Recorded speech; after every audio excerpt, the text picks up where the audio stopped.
Claimed by both India and Nepal, Kalapani is located at the tri-junction of India, Nepal and China.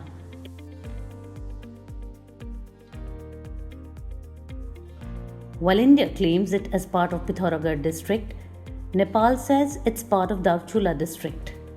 As per the Sugauli Treaty of 1816 signed between the erstwhile British East India Company and the King of Nepal, on the Mahakali's west bank would be Indian territory and on its east bank, Nepal. But there's a dispute over the origins of the Mahakali River. The treaty does not mention where it originated. India says the river originates from the Kalapani springs but does not take into account the headwaters that join the Mahakali. Nepal, on the other hand, maintains that the Mahakali originates at Limpiodhura to the west of the Lippu Lake Pass.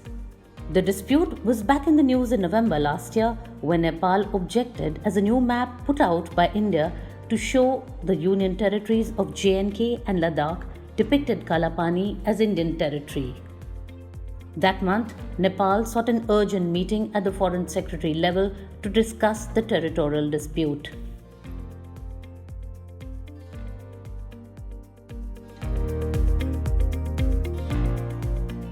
Trouble began on the 8th of May when India inaugurated a link road that stops short of Lippu Lake Pass near the line of actual control. Nepal objected, calling the link road a unilateral act, but India says Nepal's claims over Lippu Lake are of fairly recent origin. What angered Kathmandu was Indian Army Chief General Naravane's remarks insinuating China was behind Nepal's protest. On the 20th of May, Nepal published a new map showing Kalapani, Lippu Lake and Limpiodhura as its own, adding 335 square kilometers to its territory.